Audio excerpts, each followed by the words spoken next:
I just paid almost $2,000 for 24 terabytes. He said in a slightly clickbait title way. Let's go like 18-19% clickbait. This is a Western Digital 20 terabyte hard drive. Obviously it's not a 24, and I'm adding more than one, actually 4. Fun fact, this is the 3rd revision of this recording. This is not supposed to be here. My audio got screwed up, and then I accidentally messed up the focus wheel. If you guys use Unraid, you use the parity, specifically more than one parity, you know the pain of upgrading your array. Unraid doesn't use the traditional RAID, so you have the ability to go through and upgrade hard drives as you go along, but the problem here is that your parity drive has to be the biggest drive, or drives. For me, I have a mixture of 12 and 10 terabyte drives. Of course, 2 of those 12 terabyte drives were my parity drives. And I say were because I've already kind of went through the upgrade process, at least started it. So now I only have 2 to use as a demonstration drives. So before I had 2 12s that were my parity. I had to spend almost $900 to change those 2 12 terabyte drives into 20 terabyte drives. That gave me a net of 0 gain in capacity. It's the most painful upgrade ever. Yeah, here's, almost $1,000 to feel better. I mean, it's not all for nothing. I did gain the ability to, what I'm about to do, upgrade the 10 and 12 terabyte drives in that system to 20 terabyte drives. And every upgrade from now on is going to just be more valuable. But that initial upgrade just sucks a giant. So here's how it breaks down. I spent about $1,900 after taxes and after adding a $100 1 terabyte SSD for my Plex Media Server metadata. It's kind of irrelevant, but I needed to upgrade that. So this isn't all Western Digital hard drives. But I bought 4 20 terabyte hard drives. 2 of those replaced the 12s. That's net 0. Then I'm going to take those 12s and move them down and replace 2 of the 10 terabyte hard drives. That gives me a net 4 of capacity. 4 terabytes so far.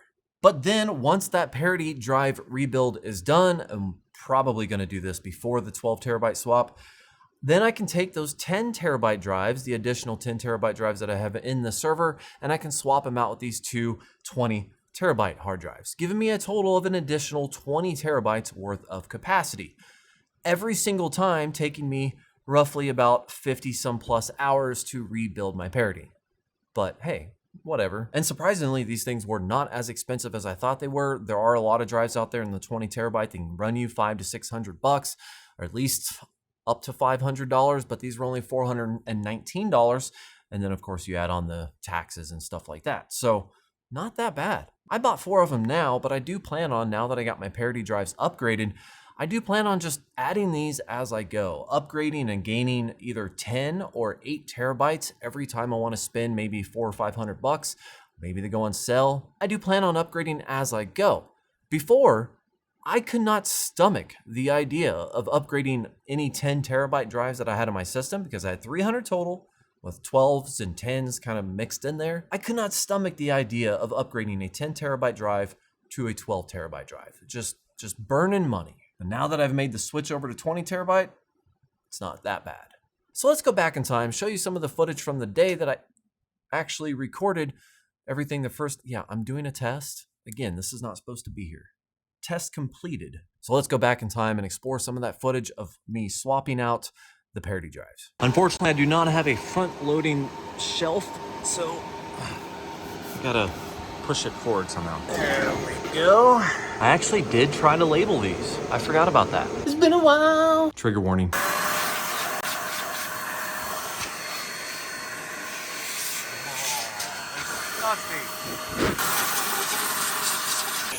Anyways, I think it's these 2. I'm just gonna stop this real quick. A few hours later. The problem with my setup here is that I completely screwed up the rails for this and was never able to find a new set of rails, so this does not pull out. It's sitting on a shelf. So I have to pull this thing like halfway out and kind of just wiggle my way in. Something like this.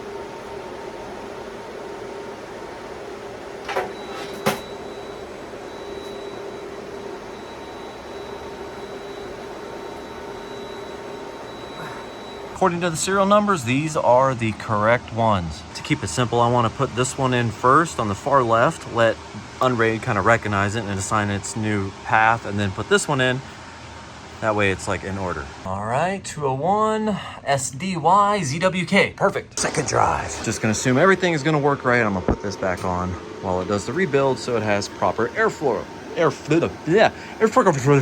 First parity is going to be SDY. Second parity is going to be SDZ. Screwed. Come on, 59 hours. Fudge. Right now, that's like 117 hours, something like that. And that's really slow, 49. It's the really early part of the disc though, so it's gonna go a little slower in the beginning. 16 minutes later, it's sped up, 84. It's been up in the 89s, kind of around there. 2 days, 17 hours. I went to go put these up here to wait until this was done, and then I remembered that I forgot that I have that new SSD, and I was going to swap it out with the SSD in there. I just temporarily used the USB cable. It'll probably be okay. For the record, I blame NordVPN for all of this. If you guys follow my tutorials about the Rs, and in the past I've talked about it's really important to make sure to keep all of the updated Ubuntu ISOs, on file.